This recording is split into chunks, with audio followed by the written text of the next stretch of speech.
John McDonnell has called on Alan Sugar to delete and disown a tweet depicting Labour leader Jeremy Corbyn sat in a car alongside Adolf Hitler as Labour's anti-Semitism woes deepened. The row comes after a key Corbyn ally tried to dismiss claims about anti-Semitism within the party as a smear attempt last night. Lord Sugar, a former Labour peer, shared the image with his 5.5 million Twitter followers as Mr. Corbyn battled to get a handle on the anti-Semitism row that enveloped the party. The businessman, who was born into a Jewish family, tweeted many a true word spoken in jest Corbyn alongside the image, which carried the caption "When you're pictured at Nuremberg and claim you thought you were going to a car rally." Mr. McDonnell reacted to the tweet last night by writing, "People have contacted me about Alan Sugar's tweet. I just make this appeal to him.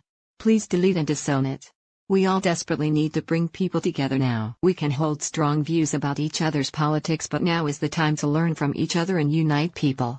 2 other Labour MPs condemned Lord Sugar for the tweet and joined Mr. McDonnell in calling for the post to be deleted. Chris Williamson said the peer has brought his position into disrepute, saying the post promotes hatred and that is irresponsible. "I hope you will therefore swallow your pride, delete it and make a fulsome apology," he added. Chairman of the All-Party Parliamentary Group Against Anti-Semitism John Mann also said the tweet was libelous and Lord Sugar might find it sensible to reword or remove it. He tweeted, "The use of Hitler/Nazi comparators is demeaning, unwarranted and dangerous. You damage the fight against anti-Semitism with this at Lord Sugar. Withdraw this and apologize please." Lord Sugar said the post was a joke and the angry brigade liked to moan. The tweet comes as senior party figure Christine Shawcroft said the crisis had simply been stirred up by critics. Ms. Shawcroft, a member of Labour's ruling National Executive Committee, NEC, said yesterday it absolutely beggars belief to suggest Mr. Corbyn was giving succor to anti-Semites poisoning his party. She suggested the concerns raised by Jewish groups, Labour moderates and others were concocted to damage Mr. Corbyn. "This whole row is being stirred up to attack Jeremy, as we all know," she said. "That someone who has spent his whole life fighting racism in all its forms should find himself being accused of not doing enough to counter it, absolutely beggars belief." A left-wing newspaper was forced to defend a sinister front page yesterday that asked which side are you on? Following Labour's anti-Semitism row. On one side of the word's front page is Labour leader Jeremy Corbyn, as well as former London Mayor Ken Livingstone and Jackie Walker, who are both suspended from the party over anti-Semitism claims, along with a group of black children.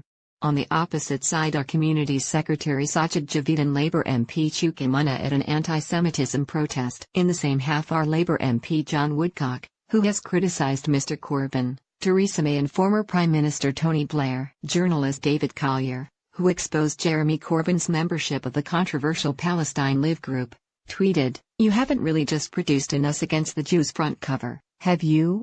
Another user, calling herself Funny Girl, tweeted, "Who is inhumane enough to use images of African children as weapons to fire at those who courageously call out anti-Semitism?" Feeling sick. Another called Terry wrote that it was pure racism. Editor Alan Davis defended the page on Facebook, posting, "This is about right versus left and honesty versus money and power. Race and religion have nothing to do with it." But Tory MP Nadine Dorries said it was sinister, adding, "The word doesn't even try to hide its anti-Semitism. It is literally telling the world that the left is anti-Semitic."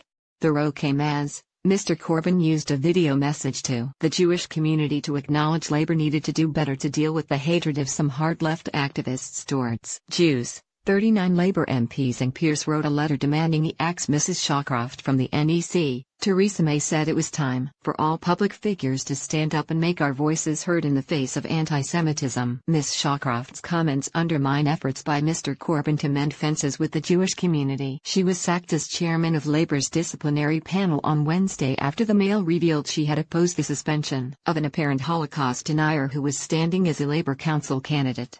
In a message on Facebook, which was later deleted, Ms. Shawcroft insisted she was not a Holocaust denier and would not knowingly support one. The anti-Semitism crisis culminated this week in an unprecedented demonstration in Westminster by Jewish community leaders. In a video message to mark Passover, Mr. Corbyn said his party would never be complacent about anti-Semitism, adding, "We all need to do better." He went on, "It is easy to denounce anti-Semitism when you see it in other countries, in other political movements. It is sometimes harder to see it when it is closer to home. However, Mr. Corbyn was last night resisting calls from dozens of Labour MPs and peers to remove Ms. Shawcroft from the disciplinary panel altogether and suspend her from the NEC. She's a long-time ally on Labour's hard left and a director of the Momentum Group. Karen Pollock, chief executive of the Holocaust Educational Trust, described Ms. Shawcroft's comments as disgusting. She posted on Twitter, "I'll tell you what beggars belief, that instead of asking serious questions as to why a member of your party thinks it's okay to post sickening material denying the Holocaust, you suggest the huge concern regarding anti-Semitism is stirred up and enough is being done to combat it." Disgusting.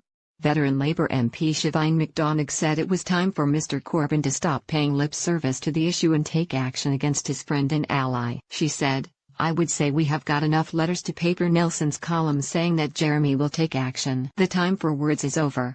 Fellow Labour MP West Reading said, even when caught red-handed defending a Holocaust denier, Christine Shawcroft still dismisses genuine concerns about anti-Semitism. Enough is enough. Christine Shawcroft must resign from the NEC immediately. She has no shame. Asked if she would be suspended, a Labour Party spokesman would say only that her Facebook comments had now been deleted.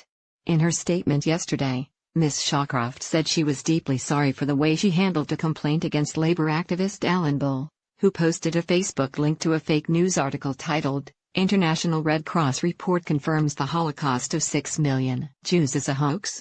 Although she told Mr. Bull he needed anti-Semitism training, she added, Alan certainly wasn't sharing it because he agreed. Lord Winston, a leading scientist and TV presenter, told the BBC's This Week show he was deeply ashamed of the party. He added, whether he likes it or not, Jeremy Corbyn has a lot to answer for. He has encouraged anti-Semites and he's endorsed them. In the modern world using social media, their conspiracy theories about Jews and statements about hate spread like a disease, and this virus is infecting the Labour Party. In her own Passover message, the Prime Minister made no direct reference to Labour crisis. But she said Jews had faced hatred, discrimination and violence for centuries. And in a pointed reference, she added, it is a situation that continues to this day, including, I am sad to say, here in Britain. Tell me where the freak's at.